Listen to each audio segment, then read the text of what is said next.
What is up, my beautiful mates of YouTube? My name is Aussie Marcel, and in today's video I'm going to be reviewing Adidas Sport STRK.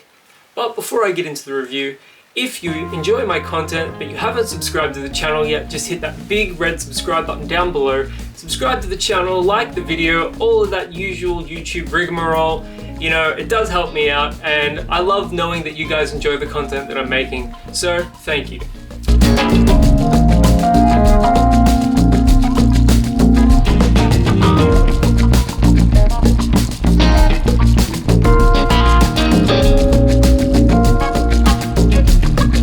So I picked this up for $5 the other day at a Priceline clearance sale for charity, and my initial impressions were that it was a really solid fragrance. It's fruity and it has some more unique characteristics to it as well. So I'm just going to go ahead and spray it now, just to refresh my memory. In the video that I did on the 3 testers, I did say that it has a similarity to Aventus. And it does have some similarities to Aventus. It does have like that bright fruity opening, some very light citrus notes, and then as it dries down a little, you've got that slightly leatherish, smoky facet to it as well. In my opinion, the more that I smell this one, the less that it smells like Aventus. It does still share some similarities with Aventus, but Aventus and most other Aventus clones do have a lot more, shall we say, masculinity to them. This is a unique fragrance in that it's kind of unisex. There is some woody notes here, there's sweetness from amber, almost like an apple sort of pie vibe.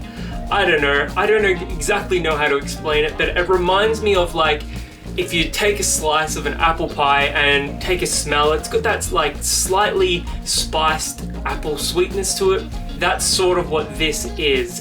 But I wouldn't call this a winter fragrance. Yeah, it's versatile, but the sweetness is much more versatile than a typical winter fragrance.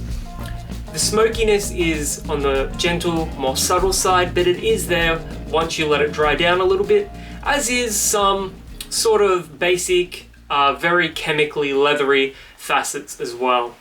This is not the best fragrance that I've ever smelt, but for $5 it was a bloody solid buy. I feel like the type of person that would wear this is on the younger side because the initial sweetness is really in your face.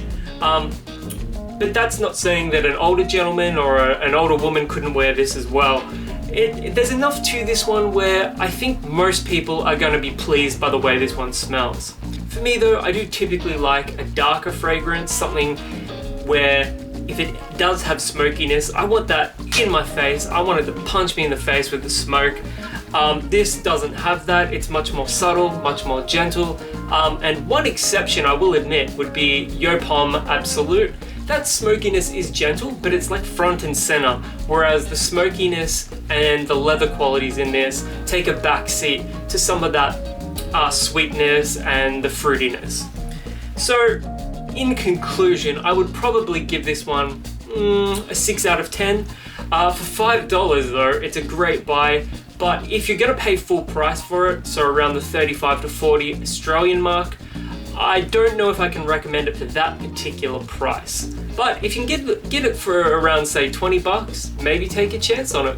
Anyways, if you've ever worn this one before, let me know in the comments below, as I love hearing from you guys. And until the next video, my name is Aussie Marcel, and I'll catch you guys around.